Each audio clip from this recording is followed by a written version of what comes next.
Добар ден на сите. Благодарам на тие што дојдовте да слушните. Тоа што сме го доживеале, преживеале и од кого сме го тоа доживеале. Со Груевски повеќе време тоа затегнати односи, а затегнатите односи во суштина ги ствараа новинарите, си работеа својата работа. И тоа Груевски не беше задоволен од тоа како го работат. Немаше ден, ретко се случуваше да не ми се јави после вести, а жената ја разговарам и жената ќе рече кој е пак тој? Е па тој викам. А па шо сака? И коментираше вестите.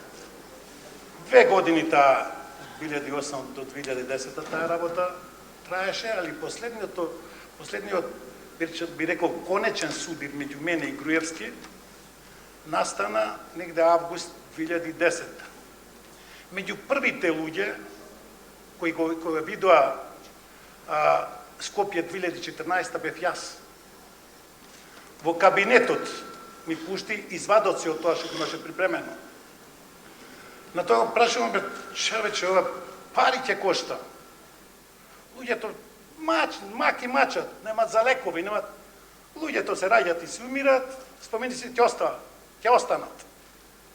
Видов дека човекот си тргнал, си има пат, веќе патено.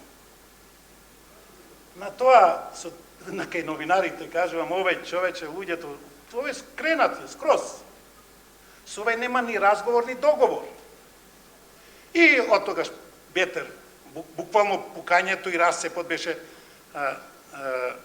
август 2010, а веќе до крајот на годината бевме ухапсени. Јас, скоро цела фамилија, сите мои соработници. Не пикна во затвор. Меѓу затворниците постои една изрека. Само гробот е полош од затворот. Тој само што го доживеал и тој што го преживеал, тој не може ист човек да биде. Тој не може животот да го гледа на исти начин.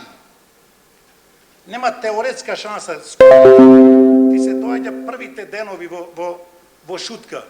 Ми се чинише дека не можам да дишам. Да не можеш да излезеш, да не можеш да видиш звездите од рефлекторите. 28 месеци бе во шутка. Не можеш да видиш звезда. Да не можеш да излезеш да те дувни малку ветер. Она чувство да те отклучи 7 пати. Се отклучуваше и заклучуваше за да излезам до шетна. 7 пати наназад. Те оклучува, те исклучува. Бев ја со посебен режим. Можда и другите биле, ја за себе кажам, во тој период. Бев, сите имат тоа шетњата, еден полицаец и ги гледа сите шетника што во шутка. За мен имаше посебно шеталиште и тој еден полицаец ги гледаше сите кај што шетат. За мене 2 полицајци и постојано во видеонадзор, во живо. Во собата бирото го ставија до вратата. И ако кивнев, тие ќе ме слушнаа. Секој ден, доаѓа тропат, со најциничен начин, господин Ранковски, глеговме да вршиме претрес, да немате нешто недозволиво со закон, тантарамантаро. И тоа си предлачење, скоро саат и пол, 2. Секој ден, ни еден промашај. Имаше, во меѓувреме, некако се, па комуникацијата секој ден и джелат, нека пак човечко ќе се постоеше. Видов дека тие не смеа да не ме малтретираат, не смеа да не се изживljават, тие имаат страв од Груевски. Тие имаат страв да не кажат дека луѓе вака и вака.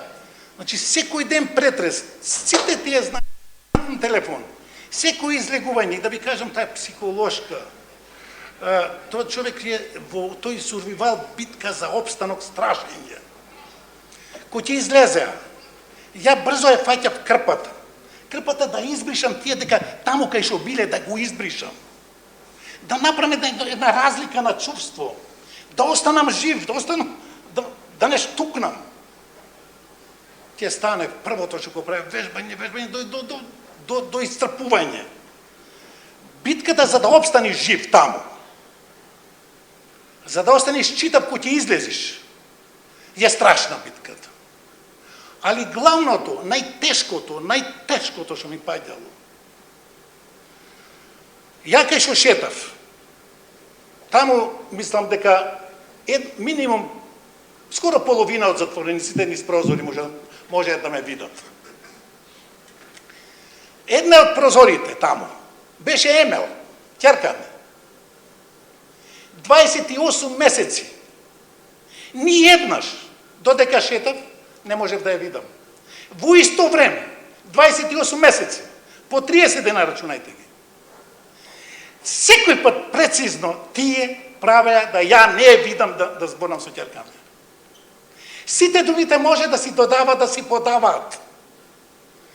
Ќе одев, кој ќе дојдеше посета, ја излегувам, сите си оде негде 8 затвореника и од другата страна на таа еден плексиглас имаше, тие посетата се. Мене ќе ме земе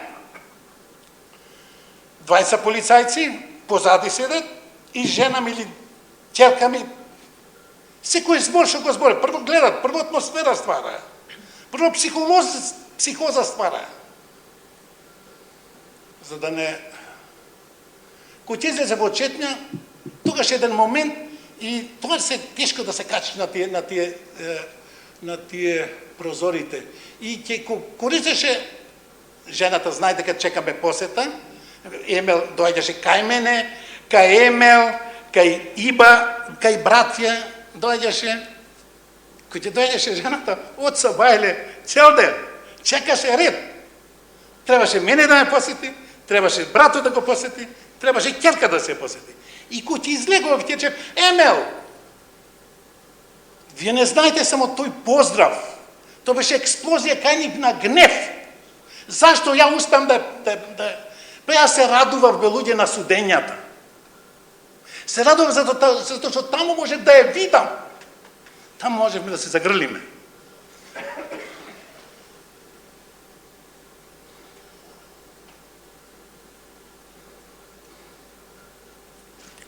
Сите најдовме на одреден начин да не потонеме, да останеме живи. Сега само, ја не го викам веќе Груевски за мене ме плаши таа инсталираност во тој груевизам. И мислам, далеку сме, издржавме затвор, што све не издржавме. Меѓутоа, груевизмот е длабоко, на што Џабир го кажа, длабоко во институциите. Ја се плашам и за себе. Ја 73 години, фала Богу, со тој спорт, со таа пак ведра мисла, сега малку сум исплашен, поштено да признам.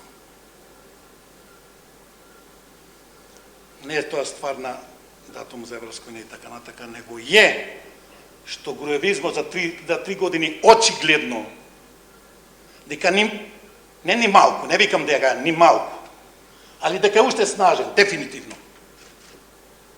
И тоа ме плаши. Ама мислам, не само мене што ме плаши, мислам дека сите од нас треба малку да бидеме уплашени. Ја како што знам, господине, така го кажав своето,